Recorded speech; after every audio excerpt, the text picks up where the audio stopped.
Well, let's go straight to the top story at this hour. Amidst rising tensions between Washington and Tehran, U.S. Secretary of State Mike Pompeo has said that Iran has to, quote-unquote, come to the table for negotiations.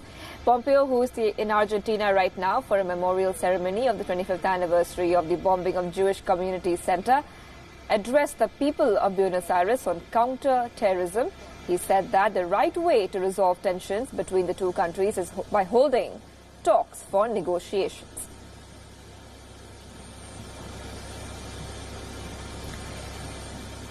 The latest in the worsening ties, U.S. has claimed to destroy an Iranian drone in the Strait of Hormuz. However, Iran denied the claim. Pompeo in his talks reaffirmed that the Iranian drone was brought down. He said, and I quote here, "It went down. The fact the foreign minister Zarif either did not know or lied about it, I can't account for. It happened," unquote. U.S.-Iran relationship has been on a downhill since U.S. President Donald Trump pulled out from the 2015 nuclear deal, under which Iran agreed to curtail its nuclear program.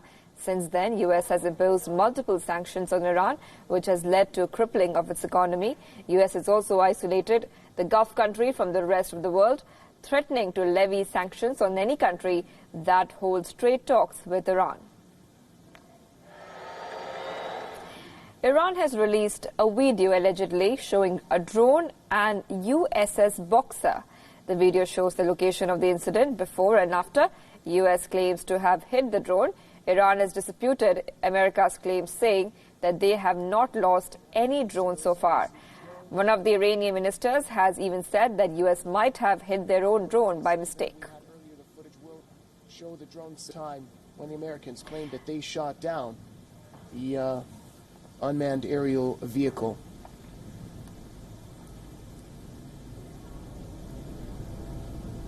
So Iran is now providing concrete documents the time when the Americans claim that they shot down the UAS. Now, Trump has rejected Iran's statement on the drone, on this downing of the drone, saying that there is no doubt that U.S. has shot it.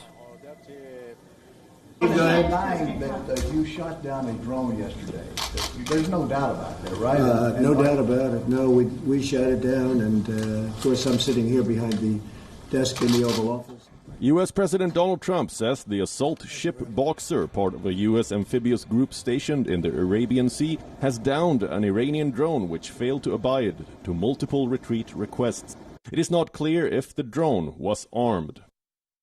Before I begin, I want to apprise everyone of an incident in the Strait of Hormuz today involving USS Boxer, a Navy amphibious assault ship.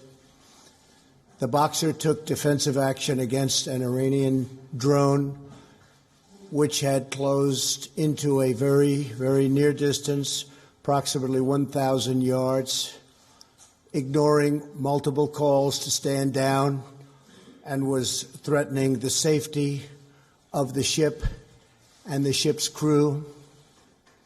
The drone was immediately destroyed. I also call on other nations to protect their ships as they go through the strait and to work with us in the future. This is the second direct military confrontation between the United States and Iran after Tehran downed an American drone on June 20th. The Iranian Foreign Minister Javad Zarif said his government has no information about losing a drone. The U.S. assault ship Boxer hosts jets and helicopters on its landing deck and is a part of a rapid response division, counting 2,200 men. Its deployment was decided 1 year ago. The R is going to come in. We're going to do our standard presence ops. We're going to, provide for stability in the region, as the Navy's done since basically the end of World War II. Fred and his folks are going to do some training in the region. We're going to do some training too. We'll work with our partners if we can, Bahrain, Dubai, something like that, and just do a standard deployment. Deploying the Boxer might be part of a standard operation, but the tense environment in which it operates isn't, and its personnel clearly had a taste of it. Washington is spearheading an effort to put together an international coalition to protect trade off the coasts of the Arabian Peninsula, but it's not yet clear which country will eventually join. Meanwhile, the United States says it's ready to pitch in. We believe that is an international responsibility, not a United States responsibility, but the United States is very happy to be part of the solution. And we're going to work very aggressively with our partners both in the region and with those partners internationally that move commerce through this critical part of the world to come to a solution that will enable the free passage of critical oil and other commodities through the choke points of the region. That we're still in exploratory talks with that right now. I'm confident that we're going to have a number of partners that will step up and will be willing to provide resources to enable, again, the free flow of commerce. And it's important to note that as we conduct this planning, we're not targeting anyone. Rather, we're emphasizing the importance of the freedom of navigation in the region and the right of all ships to pass freely without being challenged, boarded, or attacked. Meanwhile, the United States slapped new sanctions against companies and individuals suspected of providing Iran with equipment aimed at enhancing their nuclear capabilities. Iran's Foreign Minister Javad Zarif appeared to downplay very much the drone incident. Why so? He is in New York at the United Nations headquarters and has a very delicate and different mission in mind. He's making a proposal, perhaps the most substantial proposal to the United States of America in order to try to sit back to the negotiating table and try to defuse the very high level of tensions.